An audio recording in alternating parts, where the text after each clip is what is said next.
Hello there, viewers. Good day to you guys. Welcome back to the channel. I'm glad you guys are here. As always, I am super glad to be here. Today we're coming out here to this Chevrolet Cruze. I believe it's a 2016 model. It's equipped with a 1.4 liter little miniature turbocharged 4-cylinder, and the dealership told this guy he needs a turbocharger, and they said he needs a turbocharger for the tune of $2,500 something plus some other things. Now I kind of dropped the ball on this car, and we did some work on it prior to the recording of the video, so I actually fixed the problem, but we're still going to talk about it. This thing's got 95,329 miles on the odometer. It's going to start and run just fine because, like I said, I fixed the problem.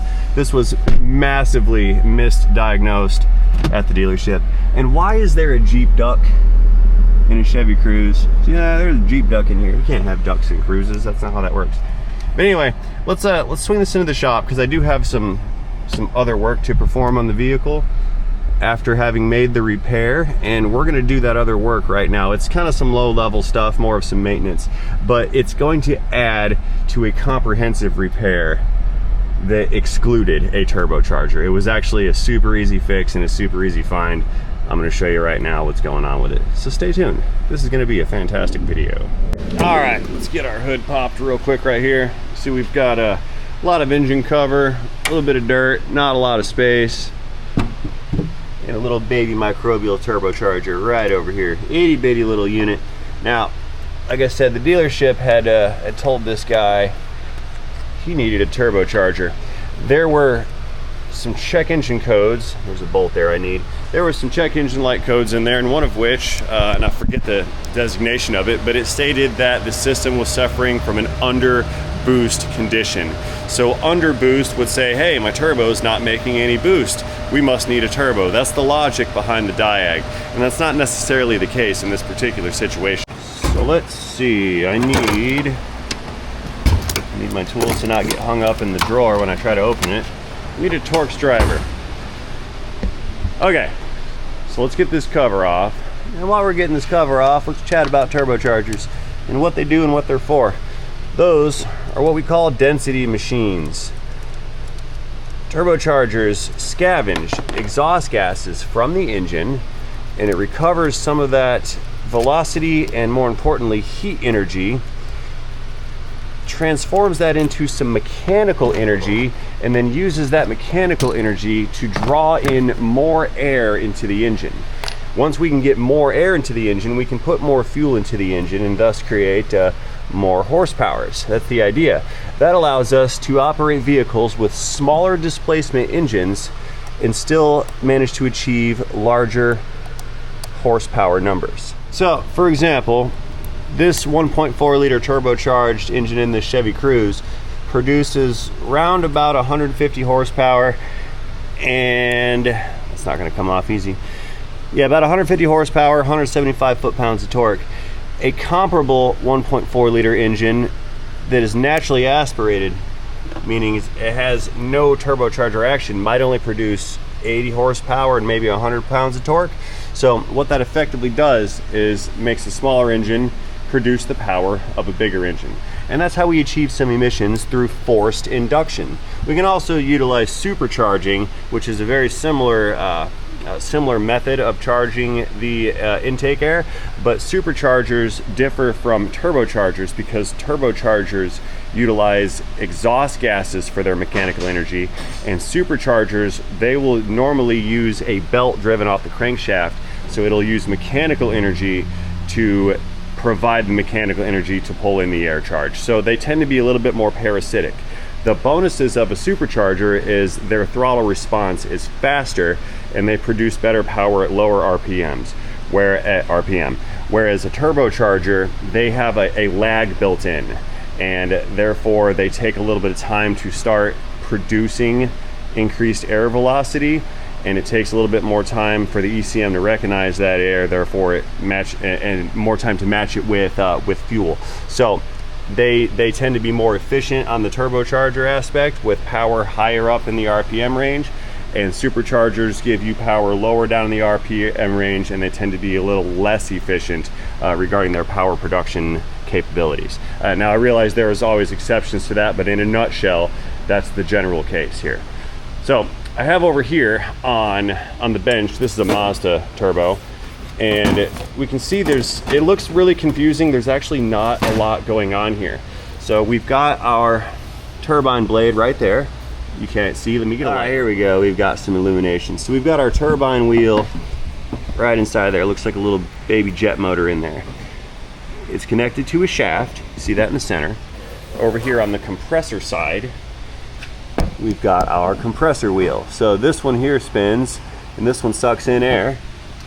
This one is driven by air that is being pushed through it by the engine. So we will turn this wheel, running through the shaft, it'll turn this wheel, and that will suction in our air charge, which then can be dispersed to the engine.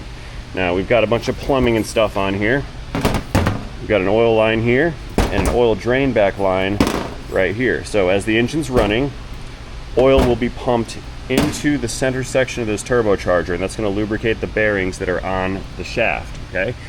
All that spent oil then drains back and runs its way back into the oil pan, and the circle of life continues. The other item notable on this unit is the wastegate and wastegate actuator. There's our actuator right there. It's usually going to use vacuum and a diaphragm to operate this rod right here. This rod operates that lever, and that lever will open up this little valve right there. That valve is useful if your turbocharger is producing too much boost, or you let go of the throttle and you need to dump your boost, okay? So you let go of the throttle at high RPM, that little valve's gonna open, all that boost pressure that's driving that turbine is going to be vented into the exhaust, and then the turbine no longer has mechanical power drawing in more air, because if you don't need throttle, you don't need a bunch of air. So when you get a code that says your system is under boost, what that means is that for the throttle inputs that you're asking for, and the horsepower that you're asking for, and the output that you're asking for it's not happening. You're asking for the engine to produce a bunch of power, it's not producing it.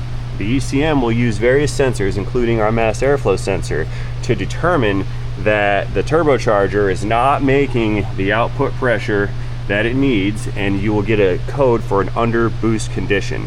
Now naturally, like I said, there are other sensors that can help determine that. I do not know if this car has a boost pressure sensor on it or not.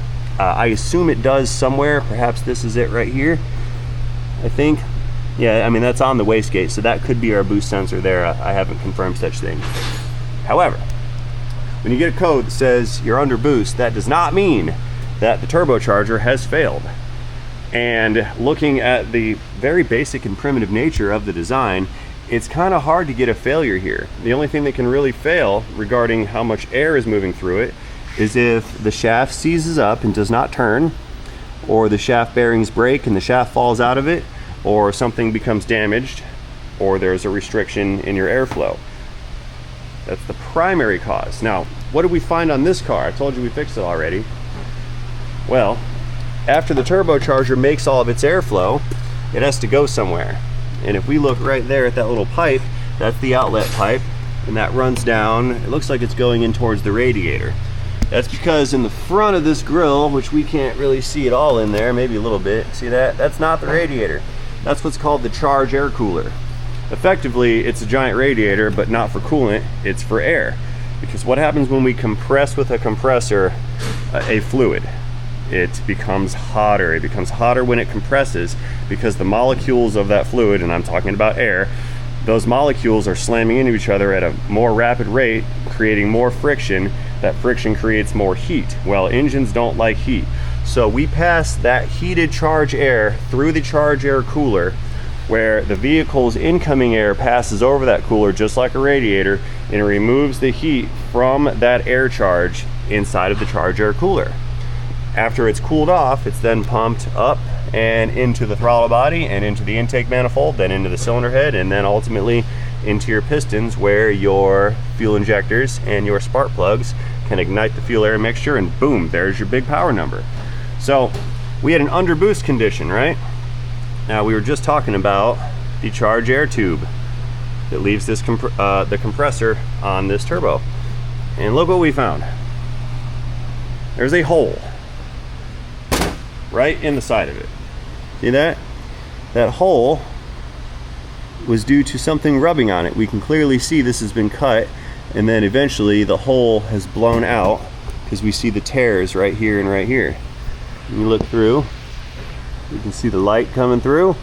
So I gotta ask, why is it we need to replace a turbocharger because the pipe has a hole in it?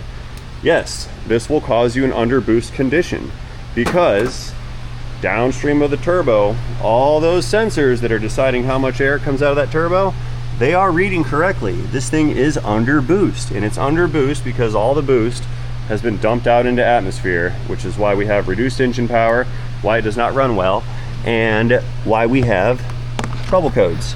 Now, looking down right, hard to see. Yeah, I can't see it from this angle. I can barely see it from here. But what had happened is that boost tube became saturated with engine oil and it swelled. It became swollen and squishy. That swollen and squishiness caused this thing to expand and encroach onto the belt pulley, and then the pulley sawed a hole right through the boost pipe. So the dealership effectively told this guy, based on a code, codes do not equal parts. That's not a part number. A code is not a part number on almost any circumstance. But they read the code said my vehicle's under boost. They went, oh, the turbo's not making boost, needs a turbo. They gave the guy a $2,500 estimate, and it took me all but a half an hour. We drove it once, put a smoke machine on the intake system, and it was rolling smoke right out of that pipe. Super easy to find. All you had to do was do the Diag work that you were paid for, and you would have found that. Then you would have made the sale for the pipe, had a happy customer, a return customer, but instead you scared them away with a $2,500 estimate. You took the 1 hour labor for your Diag, and then your sale was declined, so you experienced no negative consequences whatsoever for your failure as a technician. We need to be doing better. We need to do better. We need to know what our job is, and we need to do our job, because people pay big money for your mistakes, and there's never any accountability in the industry. So now that I showed you how badly our lack of competency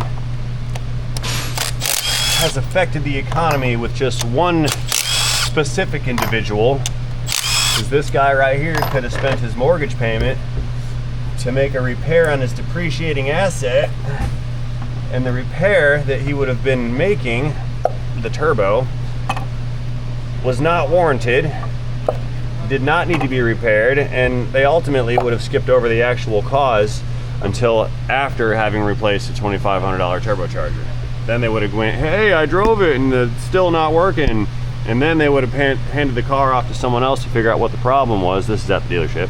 Then the dealership guy would have been like, hey, so-and-so, they missed this and that, we need a boost tube. Then the service manager is gonna go, oh my God, we just sold this guy a $2,500 thing. And then what happens is they hush that. They go, we're just gonna put a boost tube on it and send it. And then the department will eat the cost of the tube, slap the tube on there, bill the customer for the turbocharger, and then act like they did a good job. And then they made some money that day too. And it's all great for the dealership and the technician. They are rewarded for their failure. But the customer, the consumer, the economy, they suffered. That guy suffered because somebody made a false recommendation. Now, here's what they missed. Here's what our guys missed while they were busy not actually doing their job. Because had they diagnosed this properly, we never would have gotten to the part about the estimate. Pull out a spark plug. See, this thing's running under boost, right? The ECM the whole time has been trying to fuel this engine, but it's got no air to match the fuel. So what happens when we have too much fuel and not enough air? We've got a rich mixture. We're running super rich. Take a look at that sparking plug right there. Fouled right out, covered in fuel carbon everywhere. So they missed a set of spark plugs. These are Delcos, probably the originals, at 100 whatever thousand miles this car was at, right? So we missed that. So we failed to recommend the spark plugs to go along with the turbocharger to correct the damage caused by the underboost condition. See, we're not thinking long term, we're only thinking one thought at a time. there's consequences. If there's one failure in one section, stands to reason we have potential failure somewhere else down the line. There we go. Got another one of those plugs. Super fuel fouled. Yep. Let me get my electron ratchet and speed this up. We'll dig these other two out, and then I'll show you more. Because there's more. They drop the dime more.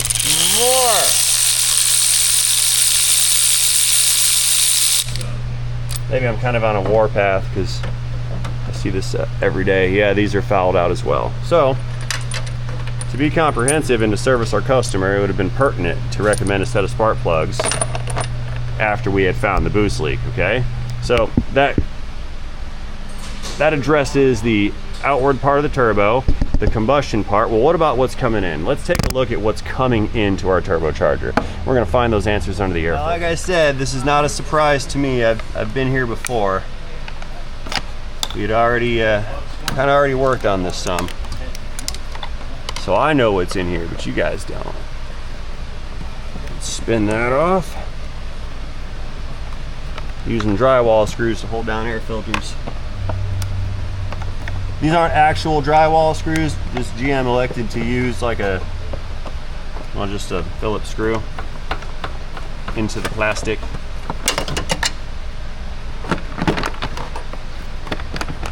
Oh no, it's stuck. Come unstuck, please.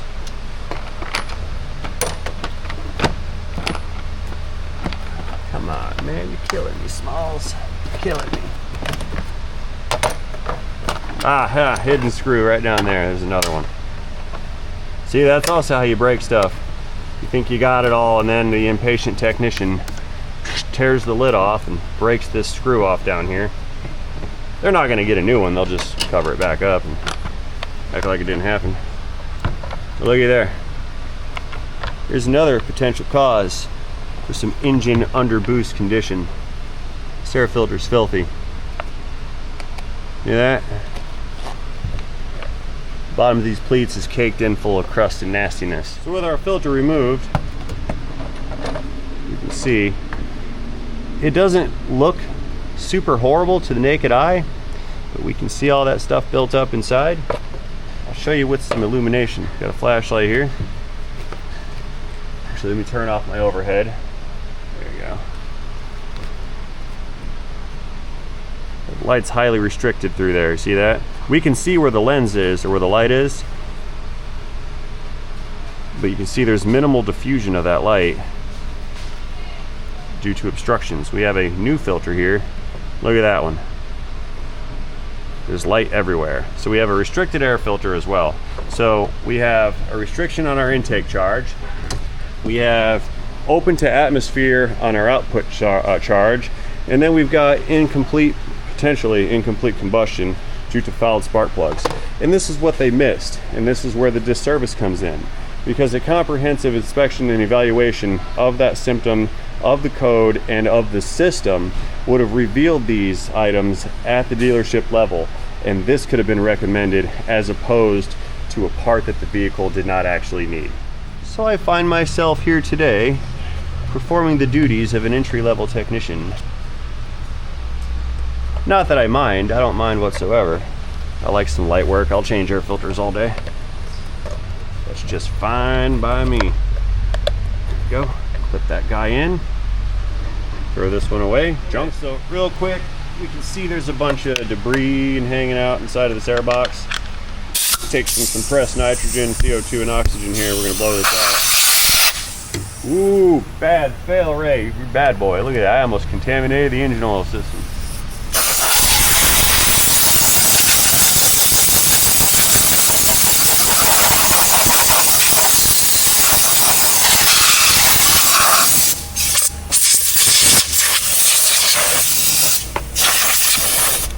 Shiny-ish. All right, airbox lid is back in position here. Let's chuck some spark plugs in it. And back this guy out.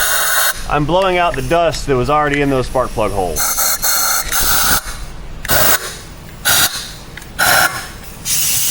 There we go. Okie dokes. Got a set of 4 sparking plugs here, AC Delco units. That's what goes in it. Believe it or not, these were a better price than like some Iridium NGKs. The Iridium NGKs for this, they were coming in at like $37 each, which I felt that to be a little excessive. I'm not sure if there's a problem with the porcelain market, maybe the international shipping market, maybe, or maybe it's just the greed stockholder market. Either way, we're paying $37 a piece for spark plugs these days. You guys have no idea how badly I cringe when I go to estimate somebody's tune-up and we're looking at $400 in just spark plugs. Like, it's insane. And that's why I buy like the higher end stuff, because theoretically it should be lasting longer. So it's a buy once, cry once.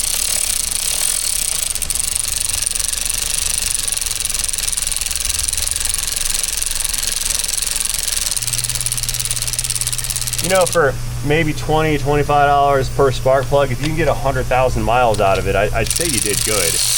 That seems reasonable, right? Considering like a Champion copper core spark plug from 15 years ago was $1.99, but they only lasted 30,000 miles. I remember getting a Chevy Aveo in the shop one time. Those little egg-looking cars. You guys remember those things? The Aveo came in misfiring all over the place. It needed spark plugs. We put in $18 worth of spark plugs. The thing ran great.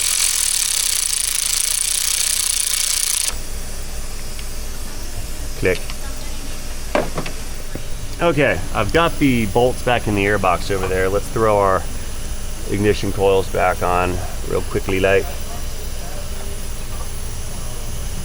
Give it a little bit of dielectric.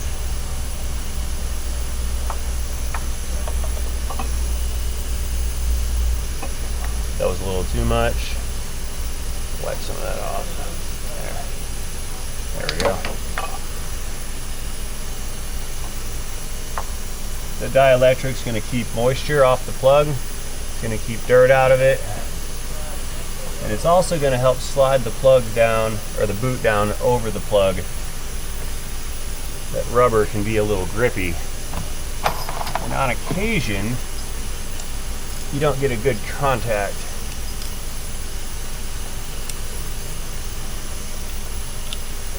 And also, dielectric grease is non-conductive.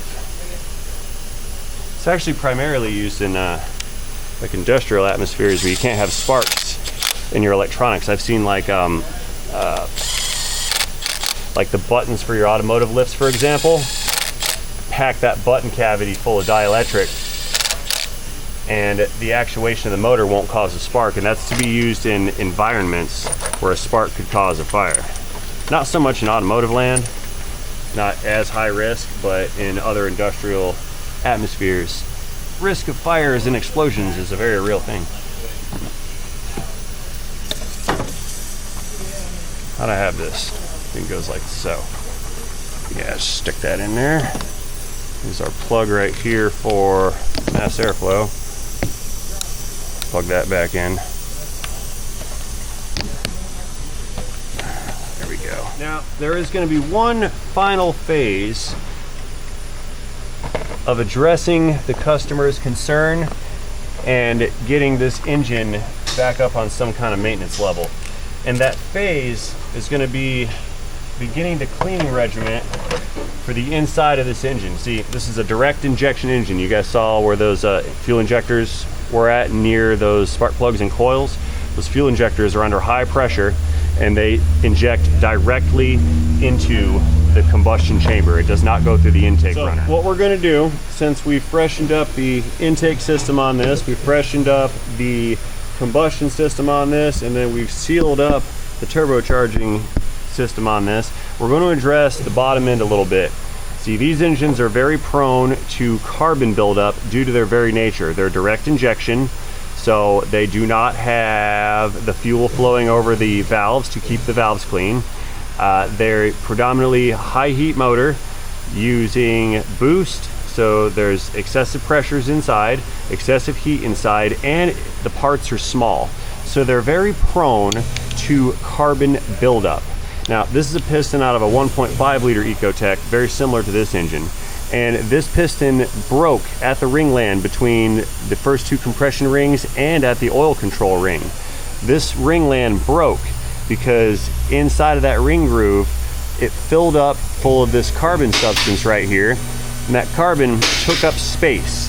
When that engine was under load and under throttle and under a lot of heat, that ring went to expand due to the heat, but it couldn't expand because there's a cylinder wall in the way. So it expanded upward and downwards like a little wave. That wave put tremendous pressure on this casting here and broke the casting. So what we're going to do next before I send this out of the door is we're going to install some chemical cleaners designed specifically to prevent this type of failure right here. Before we do that, if you'd like to, I'm talking to you, if you would like to see the videos or videos on this particular engine, this 1.5 that blew up, I'll put a link to it up here in the corner. And if you wait till the end of this video, I'll use one of the in-screen links to give you a second avenue to go back to check out that Chevrolet Malibu turbocharger engine with the 1.5 liter. So on these types of engines, I and the industry recommend that a fuel system cleaner be installed like every other oil change, maybe once a month, something like that, depending on your situation. I'm going to recommend that this vehicle goes on an every other oil change regimen, and we're going to suggest that we do an engine oil cleaning with the every other oil change regimen to prevent and reduce and remove that type of carbon buildup that could potentially destroy this engine. The one that those pistons came out of, we had to put a set of pistons and rods and bearings in it due to this condition. So this visit, they're going to get 2 cans of treatment for the fuel tank. One of them is a performance improver and the other is a cleaning / detergent agent. So this guy right here, that's going to work on our upper piston ring area, and this guy right here is going to work on the carbon that is building up inside of the system. So we've got 2 avenues of attack for the top side carbon, and then once we start adding the flushes for the engine oil change, that will help to work on reducing the carbon buildup inside of the ringland on the oil side of the piston. So we're attacking that problem from 2 different directions. If you yourself would like to gather more information on these particular fuel additives, use my Amsoil link down in this video's description. You're going to look up product code UCLCN. Hope you can read that. That's UCLCN. That's for the upper cylinder lubricant. Dump that one in. Then the other product code for your performance improver is going to be APICN. So again, you go to amsoil.com, use my link down in this video's description. Any purchases you make through my particular link, I will receive a commission. But Amsoil is the one selling you the product. They'll mail it straight to your house. So those are the 2 product codes for these guys.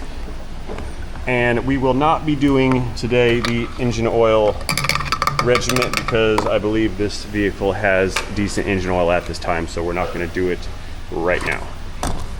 There's also a third product. It's called the Amsoil Power Foam. That Power Foam, I think I got a can over there, that's actually designed to clean out your plate on your throttle body. We did that earlier, so I'm not going to demonstrate that today. Basically, you just spray it all inside the throttle body, open it up, go in there and wipe it out, let the engine run some, spray some of it through if you're so inclined. That's going to go through and help clean carbon off of the intake tract, tops of the valves, things of that nature.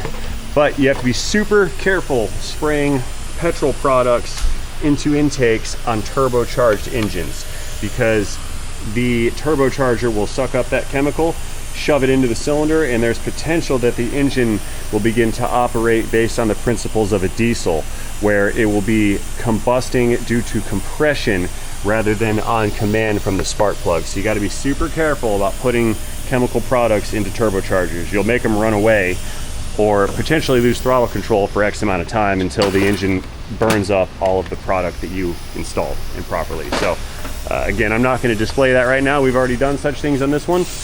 The only thing we have right now to do, I guess, is to back this unit out, go take it for a test drive, make sure it's got good power, and then we can release this one back to the consumer. All right, back in the cabin here, starting the engine. Check for warnings and things of that nature. Nada, we have no warning indicators on our dashboard, except for that tire pressure monitor light flash right there. Okay. Well, no wonder they misdiagnosed the turbocharger. They took it to a Kia dealership for Diag work on a Chevrolet. Yeah, that'll do it every time. Like those Kia guys, the Kia Hyundai guys, you gotta understand something about the Kia Hyundai guys. No offense to you, but their protocol is like, oh, that piece isn't working, change it. They're used to it with the engines because those Kia engines blow up so much that whenever they have an engine problem, they just change the whole thing. So it's actually, I retract everything that I said.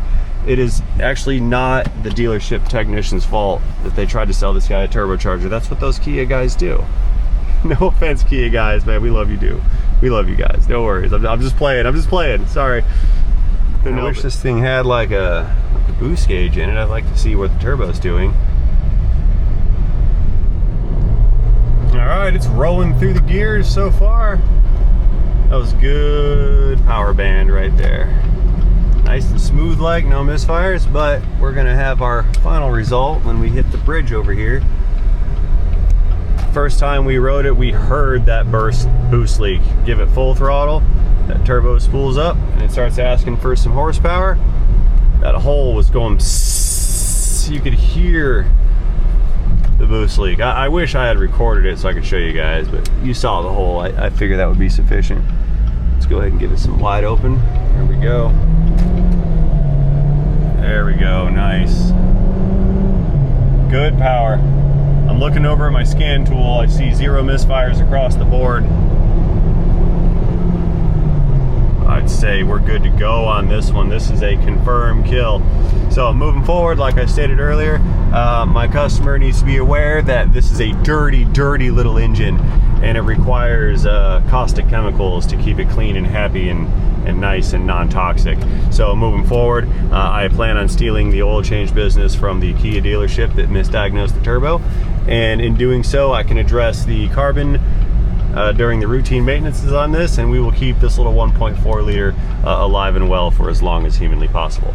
So having said all that, you guys, I don't think I have anything more to offer you on this particular video. Let me know what you think about this car, the dealership, the diagnostic practices, and this Jeep duck right here in the comment section down below. Do not forget to engage that like and subscribe button. If you have decided today to engage that subscribe button, do not forget to click the little notification bell that pops up next to it when you click the button. What that will do is that will give you a push notification sent to your device. That way you are alerted by YouTube whenever I upload a new video. So see you guys in the next one, I suppose. Thank you for watching, and have yourselves a fantastic day. See you guys later in a video, in a day, in a Chevrolet Cruise, in a transmission.